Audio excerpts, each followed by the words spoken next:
И се чудя как стана толкова куравосърдечен. Не, Диде. Не отваряй тази тема отново. Нели ме попита за какво мисля.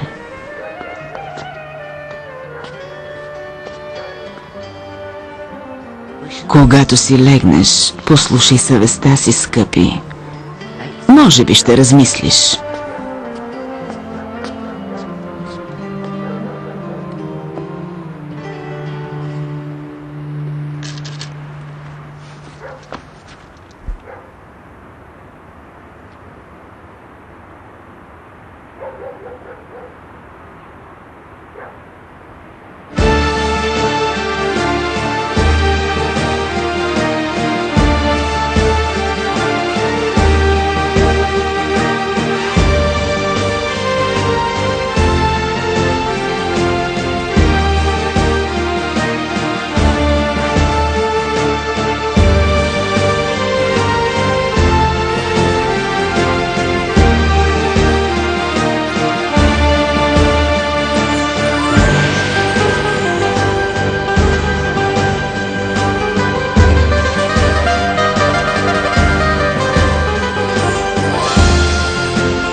Приятна почивка, всичко хубаво.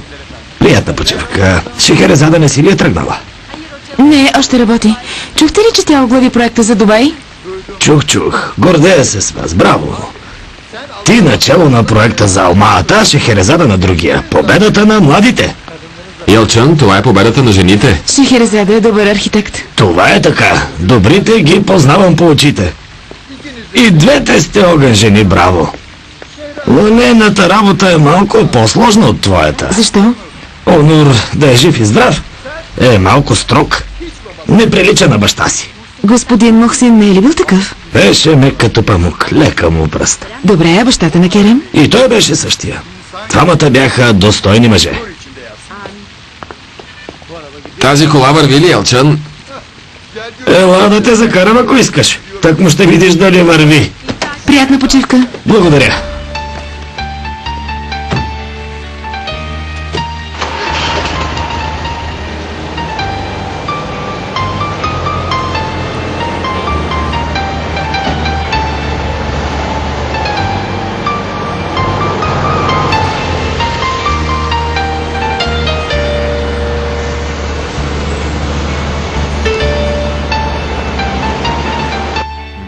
Да, тук има проблем с пространството.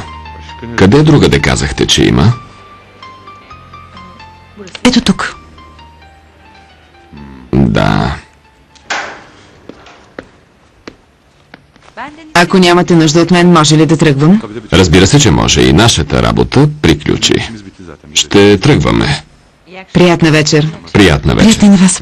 А, Нурхаят, Моля? ще имаме събрание в Министерството по благоустройство. Отбележете си и в понеделник уточнете датата, моля. Слушам, господине. Другата седмица ще видим какво ще каже Министерството. Потърсете господин Левент. Добре.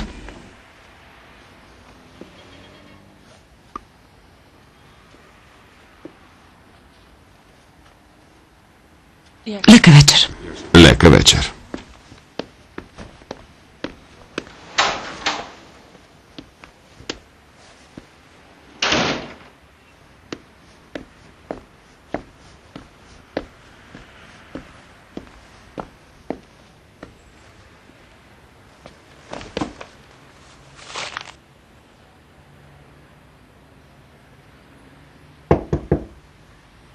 Влезте.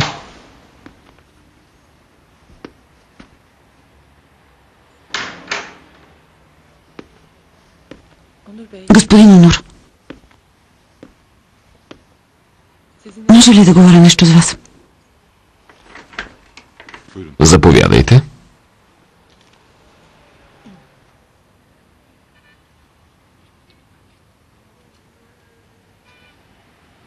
Бих искала да взема заем от фирмата.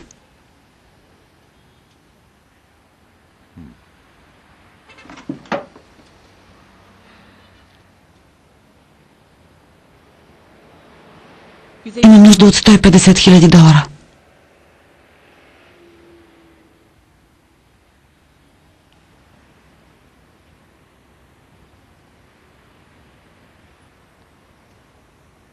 Имате нужда от 150 хиляди долара.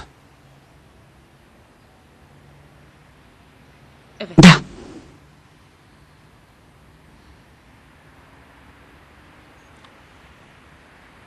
Поздравления, Шехерезада. Наистина. Да поискате такъв голям заем от фирма, в която работите само от 3 месеца.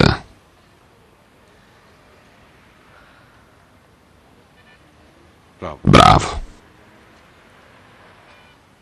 Това, че оглавихте проекта за Дубай, ли ви насърчи? Значи това успя да ви вдъхне толкова голяма смелост. Прав сте. Съжалявам. Много съжалявам. Забравете за този разговор. Нали? Още веднъж извинете. Шехерезада, никоя фирма по никаква причина не би дала такава сума на нов служител. Разбрахте ли ме? Разбрах ви. Вече се извиних. Моля, забравете. Съжалявам, лека нощ. Но аз ще ви дам парите.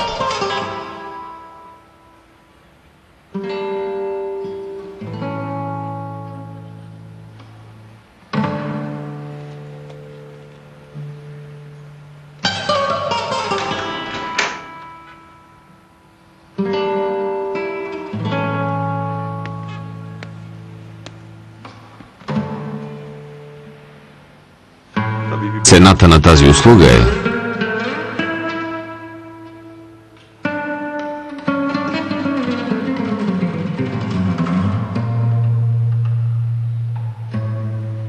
една нощ прекарана с мен.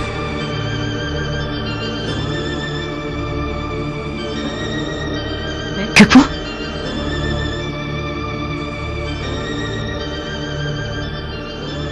Само една нощ. И 150 хиляди долара са ваши. За какво ми мислите?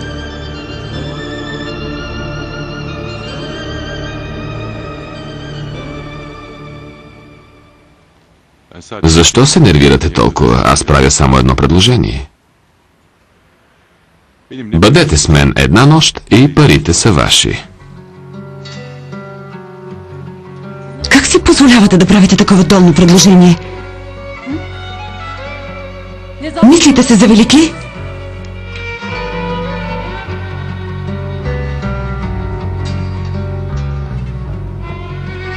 Намерете си друг за проекта. Кракът ми няма да стъпи повече в тази сграда. Значи не приемате предложението ми. Никога.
Приемам.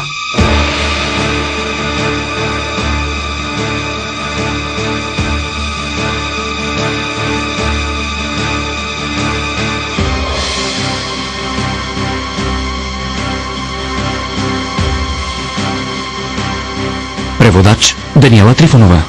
Тон режисьор Михаил Михайлов. Режисьор на дублажа Яна Янева.